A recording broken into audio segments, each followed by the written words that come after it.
Muy buenas. Vamos a intentar hacer el trasplante del tilo, ¿vale? Que es uno de mis árboles favoritos, tanto forestales como en jardinería. Además que no puede haber coincidido en mejor momento porque está lloviendo. Y parece ser que va a estar todo el santo día lloviendo. Eso, además, una lluvia fina, súper guay. O sea, como si no hubiera podido ser mejor la cosa. Después de un trasplante, si le cae agua de lluvia, es como es un seguro de vida. Prácticamente está asegurándote de que aguante y encima que se recupere muy bien. Como veis, la pinta que ya tiene ya está diseñada. Bueno, ya tiene la ramificación principal, la que le voy a hacer. A partir de esto, solamente va a seguir creciendo. Solo podéis seguir ramificando, pero a partir de fuera, ¿no? Las capas exteriores. Tilo tenemos dos especies, ¿vale? Este es el más pequeñito, el de hoja pequeña, que se llama cordata. Y se llama cordata porque tiene un nervio muy claro en el centro. El otro se llama platyphilus. Y estas dos diferencias... Bueno, platyphilus significa... Plati es ancho en griego y filos que le gusta. Antes se llamaba grandifolia y este era microfilia, me parece. O sea, se les ha cambiado mucho el nombre porque la verdad es que tilos hay más de 50 especies a lo largo de todo el mundo. Y cada uno son muy parecidos al mismo tiempo. Entonces las confusiones han existido desde siempre. ¿Veis? Le había puesto aquí esta maceta con dos agujeros a los lados para poder permitirle que arraigue en el suelo y luego sacarlo. Y realmente no ha crecido mucho más de lo que yo me esperaba. Estaba prácticamente así. Claro, porque está en un sustrato que es la primera turba que he cogido. A estos árboles les gusta un puntito siempre de humedad, tanto ambiental o fresquito como eso, pero son muy adaptables. En cuanto a lo que viene a ser la situación, un poco húmeda. La situación, no, la situación... ¿Situación? Sí, la situación es un poco húmeda, pero la exposición les da igual. Pueden aguantar desde bastante luz a bastante poca. El tilo además te lo encuentras repartido por gran parte de toda la geografía, porque siempre se ha utilizado sobre todo como árbol medicinal. La gente, claro, no tenía farmacias, no teníamos ese tipo de cosas, ¿no? Y tenía que tirar, cuando tenías algún problema de salud, tirar de plantas. En España tenemos bastantes plantas medicinales, sobre todo de la familia de las lamiáceas, que son lo que viene a ser el romero, la albahaca, la salvia. Usábamos mucho la orejita de liebre, que además es traída de China. Precisamente gracias a monjes y cosas así, mercaderes, que eran los que utilizaban esas cositas. Luego además... Claro, se tiene que añadir la crujía, o sea, con la familia de las rosáceas hay montones de propiedades, de usos, de principios activos que tienen esas plantas, pero además desde la flor, el fruto, la semilla, la corteza, la raíz, o sea, depende de lo que uses, tenías un efecto u otro. Esta raíz me mola porque es como la típica donde te tropiezas, ¿no? La típica donde se tropieza el protagonista o la protagonista de la peli. Se la voy a dejar, o sea, se la voy a abrir un poquito así, pero me gusta, o sea, no tengo que darle más explicaciones. Y sí, tengo que talar bastante de aquí. El caso es que el tilo, o sea, junto con, especialmente el majuelo, la familia de las lamiáceas, alguna que otra, ¿no? La crujía, y hay un montón de plantas así medicinales. Pues el tilo es el que más poder analgésico tenía en aquel entonces. Vamos, que te quitaba el dolor. Y aparte que la flor tiene dos partes. Tiene la flor, que es un grupito de flores, me parece que se llaman corimbos, esas cosas, cuando están como en un copetito de flores, que salen muchas a la vez. Se le llama eso, corimbo. Y al principio lo que viene a ser el palitroque, ¿no? O sea, el rabillo, lo que une la flor al árbol, tiene una sámara. Estos además, etológicamente, crecen cerca de los ríos. Claro, si sabéis un poco de ríos, ¿no? Son como canales de viento, entonces fresnos, olmos, sauces, chopos, todo eso utiliza el aire, son la anemocoria para poder reproducirse, para que sus semillitas caigan un poco más lejos. Y esta no es la excepción. El caso es que la sámara de esto tiene un principio activo que es estimulante, mientras que la flor es la que es verdaderamente la calmante. Esto tiene lo que viene a ser la tilila, también es como la teína o la cafeína. Es la mismísima molécula. Lo que pasa es que se le llama de formas distintas. Aquí tiene una pata que no me gusta, la estoy notando. Y lo que pasa con el tema este es, claro, es que recoger la flor es un peñazo, porque es una ventana de tiempo muy corta, muy estrechita, y tiene que hacerse manualmente. Entonces, claro, desde el siglo XVIII-XIX en España, se ha empezado a tener más en cuenta la sámara, porque no es lo mismo ir cogiendo cada florecita una de una, que eso en un pueblo, a nivel de pueblo, lo hacen todas las personas mayores. Yo, por lo menos en mi pueblo, lo he seguido viendo eso cuando yo era pequeño. Pero en cambio, la sámara, cuando se seca, simplemente le pegas un sacudida al árbol y cae. Además que se utiliza sobre todo la del platifilos, no solo creo que es la que más concentración tiene de eso, sino que además estoy viendo que a lo mejor me lo pienso. No, sí, se la voy a dejar. No solo tiene más concentración de eso, sino que además es el más grande, entonces produce muchísimo más. Pero que sepáis que no es la tila que te venden normalmente, pese a que lo venden como tal, es la parte de la sámara, que es la estimulante, la zona estimulante.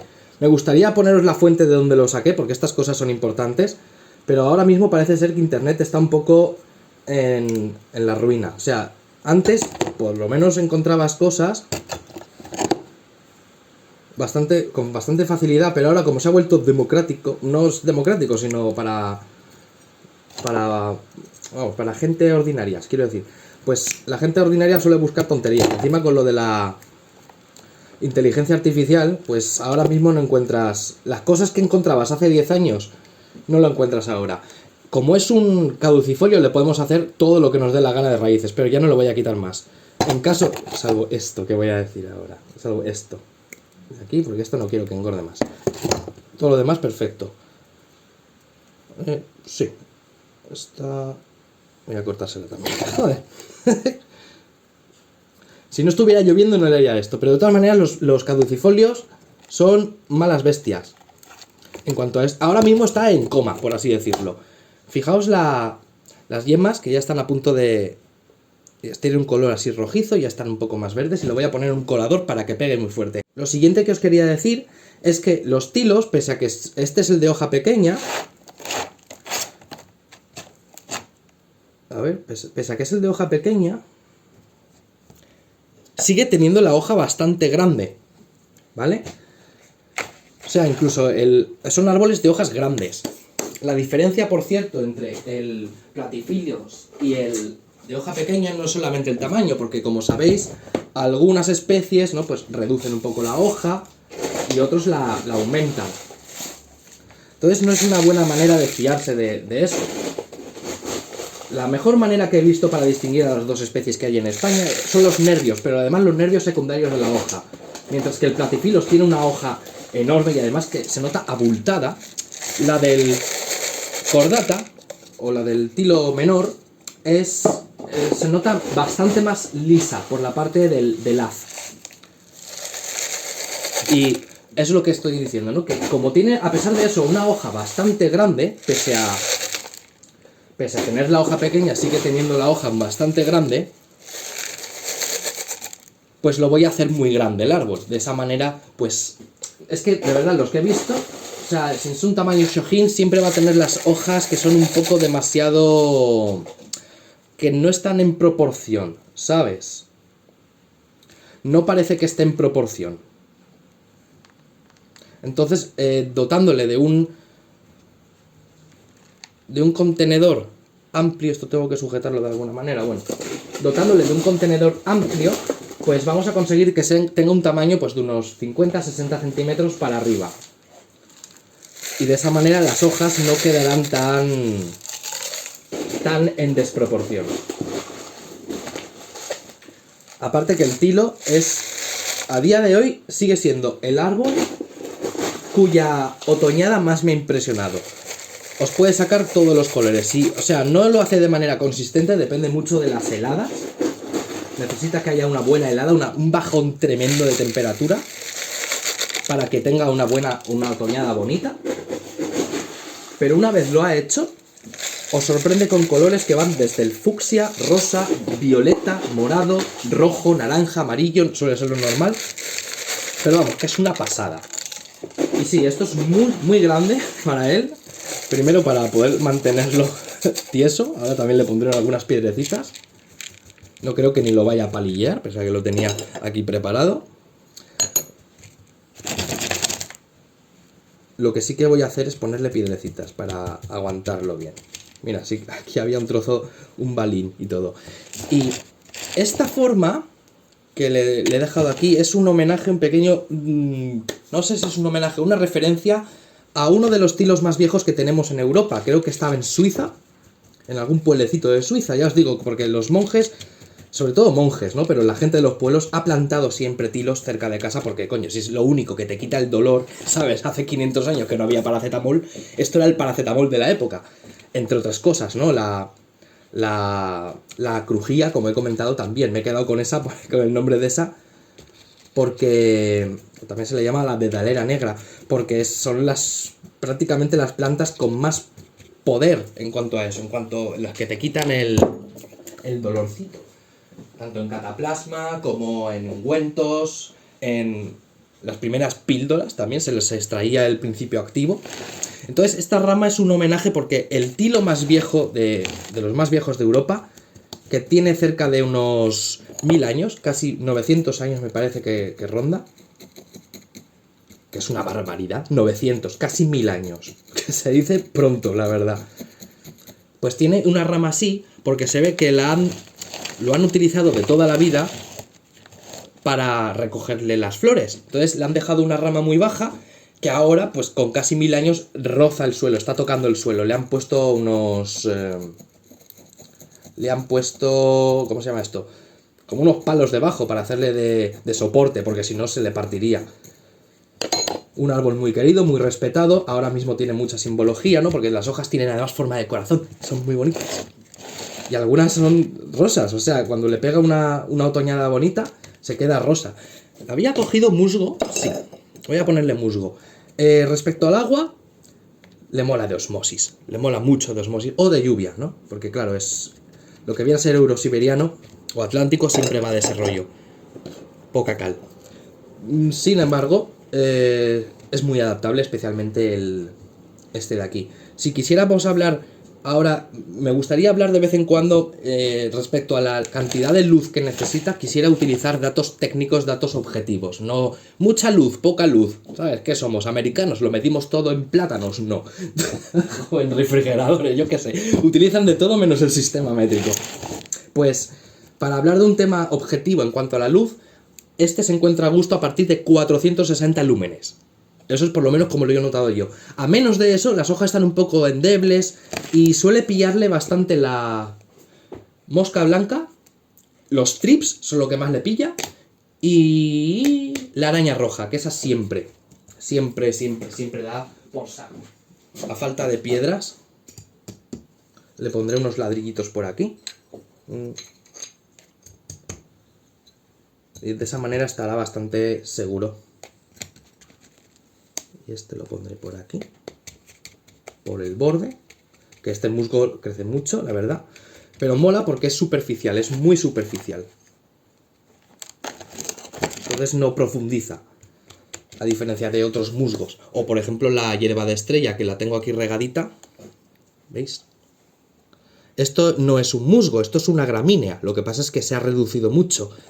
Y esto sí que profundiza bastante las raíces, las satura mucho la tierra. Y es un problema grande porque sí que ocupa los 4 dedos los primeros 4 dedos que te interesa que sean solo para los capilares de esta planta, del árbol que tengas o de la planta que tengas. Entonces, pues seguramente me estoy dejando muchas cosas, ¿no? En cuanto a mitología, toda la simbología que tiene este árbol, porque ha sido un árbol adorado desde siempre. O sea, cualquier cosa que te quita el dolor en la naturaleza, pues automáticamente es tu amigo. Y claro, se le ha querido mucho desde siempre. Pero desde siempre. Entonces tiene simbología atada a todas partes. A veces, de hecho, se dice que el Yggdrasil, que normalmente se referencia en él como un fresno, a veces como un sauce, otras veces como un olmo y otras veces es un tilo. O sea, para que veas, ¿no? El Yggdrasil. Para mí es un fresno. O sea, es el más clásico, el más old school. Pero todo esto igual es información que sobra. Bueno, vamos a ponerlo arriba, vamos a regarlo. De hecho, creo que lo voy a bajar, porque lo he dejado literalmente temblando. Aprovecho, tutorial de cómo regar con un sustrato moderno. Lo riegas un poquito, ya sale el agua, y luego lo riegas un poquito más. No tengáis miedo en regarlo, ¿vale? Porque de hecho voy a quitar ahora uno de estos y vais a ver que está seco debajo, ¿veis? Esto siempre es lo que pasa. Así que cuanto más reguéis, mejor. De hecho voy a quitarle los ladrillitos, voy a regar un poco más y lo voy a bajar porque veis que tiembla un poquito simplemente del riego. El agua sale completamente limpia, ya es un sustrato que tiene su tiempo, está muy tamizado. Tú por aquí, tú de hecho sí. Pero estoy pensando en ponerle piedras, que algo que pese y que esté concentrado el peso. Y sí, lo voy a bajar para que no le pegue ni una corriente de aire, porque hoy tenemos un día así muy bonito, ¿no? Con lluvia. A mí me encanta ver el reflejo de las plantas cuando están así contentas. Pero abajo va a estar más a salvo, porque esto es un momento muy pasajero de lluvia. Me parece que si tendremos mucha suerte si nos vuelve a llover el resto del año. O sea, ya os digo, aquí en Valencia, de hecho, tenemos como 320 litros por metro cuadrado, que eso suena mucho, ¿no? Pero realmente en Castilla-La Mancha, por donde iba Don Quijote, el sitio este tan desértico, ahí llueve el doble, 670, una cosa así suele llover por el tema de que está al lado del sistema central y el sistema ibérico. O sea, están un poco arrinconados, ¿no? De Castilla-La Mancha está así, ¿no? Entonces ahí llueve bastante más, el doble que aquí. Y es un sitio muy desértico, pero bueno, que lo voy a bajar. Y de hecho creo que le voy a hacer un riego por inmersión también, que no me acabo de fiar. Y así está esto. Regué justamente ayer por la tarde un poquito, pero esta lluvia les ha venido como mano de santo, la verdad. Y lo voy a poner aquí, el tilo va a ir aquí, que es donde tiene la exposición que he notado que le gusta. Tengo que apartar este un poquito, el líquido ámbar, pero ya... Eso es la cosa. Gente, pasad muy buen día y lo que sea, y perseguid vuestros sueños, yo qué sé. Mensaje motivacional estándar. Venga, nos vemos. Hasta luego.